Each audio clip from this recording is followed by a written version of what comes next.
We were really excited for Chris Lacasse to join our team last year. He reached out to us because he had been following what we've been doing at Neighborhood Ventures, and he had been an independent sponsor of several retail projects in the Valley.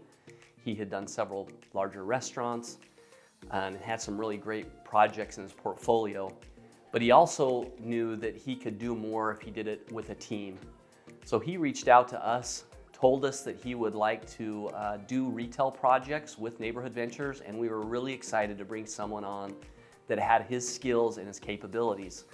So now Chris is the VP of Acquisitions, and he focuses on finding retail projects like Venture on Broadway, and we bring those projects into the team, we crowdfund them, and then he manages them as we go through the renovation process, the stabilization process, ultimately until these projects are generating cash flow, and then when we liquidate these projects later. He's been a great asset on our team because he brings a depth of experience in this retail space, and we're really excited for his future projects that he's going to be bringing on this year. My main role here is identifying retail properties that can be adapted and improved to match our investment criteria. For Broadway, it was an asset that hit the market around this time last year, and I was quickly able to determine that it was way underutilized and there was a lot of upside potential with some quick redevelopment. The Broadway property had its struggles. It's been vacant for a few years now and just really underutilized. The area had been in transition and is now improving quite a bit, but more than anything, the new push for retail is drive-through.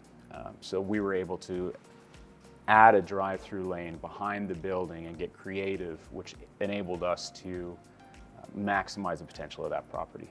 In the last 8 months, we've made a lot of progress on Broadway, but none of it has been progress that you can see until today. So it feels really good to get in here and start swinging hammers and seeing actual physical changes happening to the property. You know, we got those leases done, we got our site plan approved, we got the drive-through use permit. Those things are all great, great progress, but it's not something you can see until today. So it feels amazing to be in here and actually see changes starting to occur here.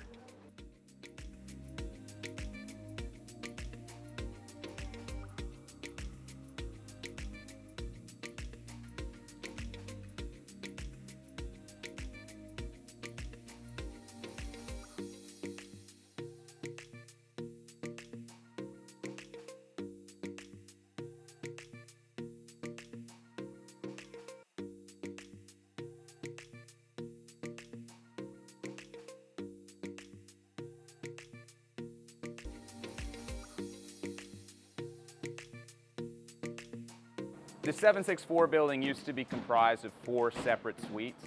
Now we're going to be combining 2 of those suites to be Dunkin' Donuts and 2 of them to be a new tenant that we'll be leasing to in the future.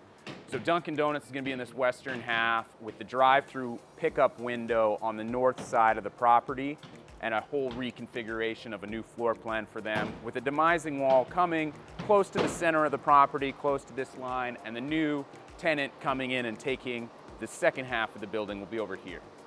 Now that our crew has finished up the interior demolition on the 764 building, we're going to shift our focus to the heavy-duty demolition, getting rid of the 722 building and starting some of our site work.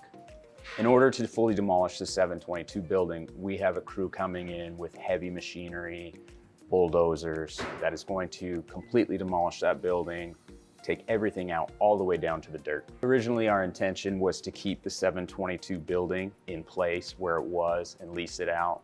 But as we made progress and worked with the city on our site plan and having enough room to add the drive-through around the 764 building for Dunkin' Donuts, we quickly realized that the economics just made more sense to have an additional drive-through, even if that meant getting rid of the 722 building.